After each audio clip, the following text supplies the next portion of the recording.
Habang nagsasagawa ng bilateral maritime cooperative activity, mga kapatid, ang Pilipinas at ang US, Amerika, dito sa West Philippine Sea, mga tol, bumubundot, umaaligid itong warship ng China na tila baga nagmamasid sa kung ano ang ginagawa ng Amerika at ng Pilipinas. Ito, pag-usapan natin to, mga tol, samahan ninyo ko.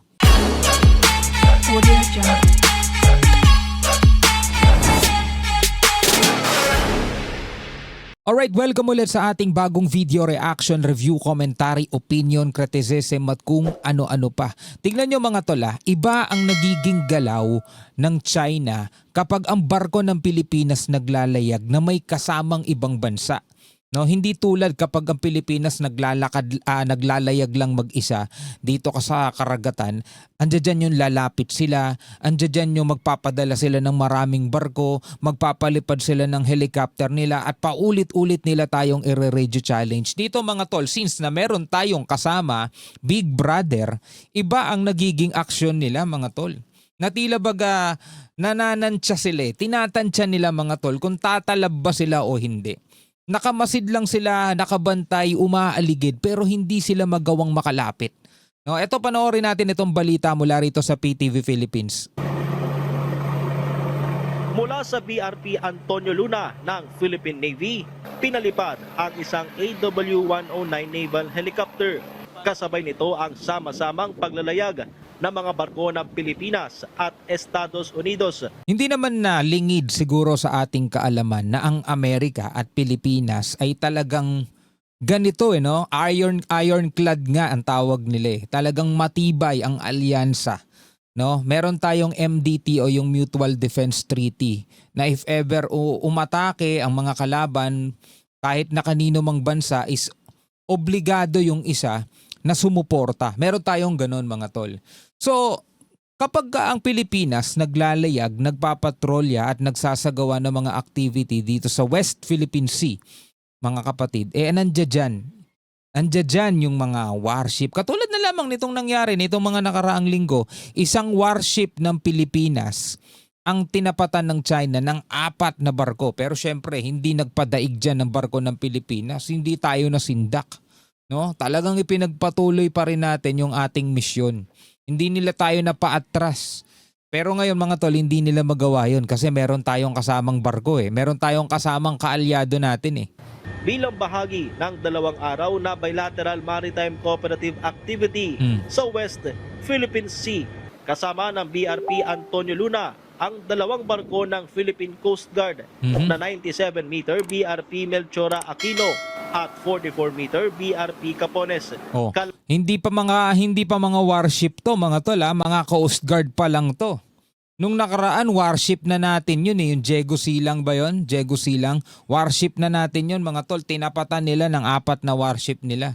Ngayon eto, mga Coast Guard tong mga to. Lahok para sa US Indo-Pacific Command ang 2 US Coast Guard cutters na USCGC Charles Moultrie at USCGC Emlen Tunnel. Sa Division Tactics, iba't ibang formation ang ginawa ng mga barko. Mga tactical maneuvers yun na isinasagawa para mas ma-maximize yung mga capabilities ng mga barko. Maganda yan para sa Philippine Coast Guard natin para medyo mas mahasa pa sila sa deep docks. Unang araw pa lang ng MCA noong Sabado. Ayan makikita nyo dun sa di kalayuan. Nagmamatsyag na ang isang Jiangkai-class warship ng PLA Navy ng China na may bow number 555. Pero dito mga tol, tahimik lang sila. Hindi sila nag-radio challenge, hindi sila nagtangkang manggulo, hindi sila nagtangkang mga makialam, no? Umarang dito sa ginagawa natin. Mas naging masama ang panahon sa ikalawang araw ng MCA nitong linggo, kaya't may mga aktibidad ang hindi naisagawa. Ang alon kasi, halos 2 metro ang taas. Uy, taas din nun. Sa kabila nito, nakaabot ng 50 nautical miles mula Scarborough Shoal o Bajo de Masinloc ang mga barko ng Pilipinas at Estados Unidos. Nagsagawa rin ng search and rescue simulation exercise. habang patuloy sa pagsunod ang namataang Chinese warship. Ayan sila nakabantay. Pero syempre kakabog-kabog yan. Huwag tayo lumapit. Huwag tayo lumapit. Mula nang bumuntot itong PLA Navy warship ng China ay hindi naman na ito lumapit dito sa ating sinasakyang BRP Antonio Luna. At base nga sa monitoring ay pinanatili lamang nito yung distansyang 5 nautical miles mula rito sa barko ng Philippine Navy. Hanggang 5 nautical miles lang yung layo nila. Tutusin nga ito, malayo yan Diba? Masyadong maliit na nga yung barko Malayo yan mga tol.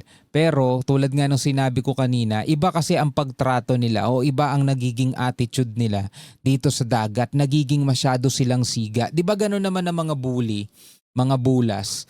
Kapag nakikita nila yung pinagtitripan nila, halimbawa na lang sa mga sa mga eskwelahan kasi doon kadalasan 'di ba may mga bully. Kapag nakikita nila yung estudyanteng pinagtitripan nila, mag-isa, walang kasama. 'Di ba? Ang tapang nila. Kukulitin nila lalapitan nila, bubulihin nila yan.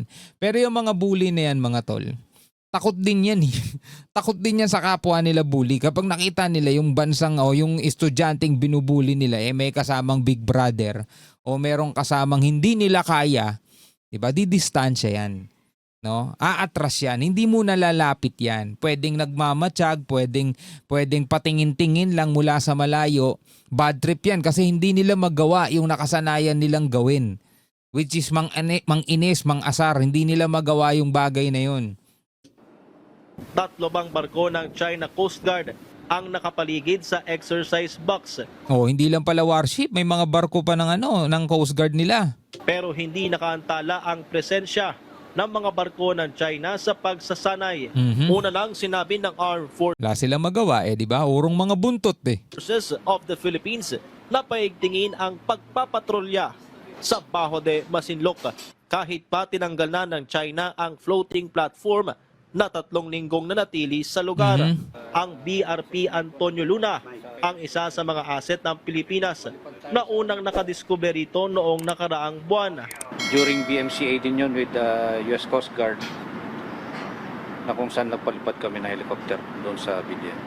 Na-maintain namin yung presence sa area at natutupad namin yung sinabi ng AFP na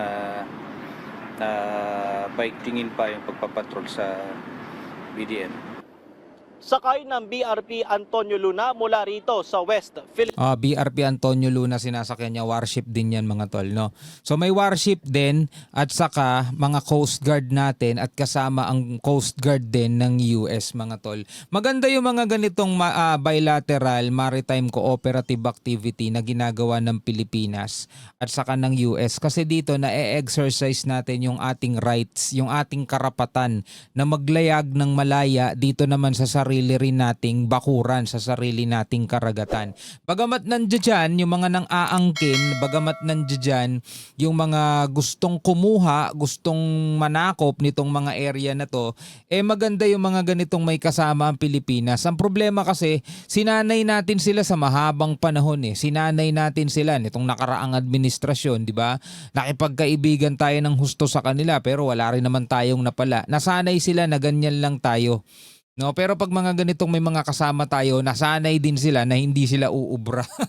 Anyway, bilang mga Pilipino, ano ang inyong masasabi tungkol dito? Pwede kayo magbigay ng inyong sariling reaction at komento sa comment section sa ibaba. Hanggang sa muli, ako nga pala si Shovel D.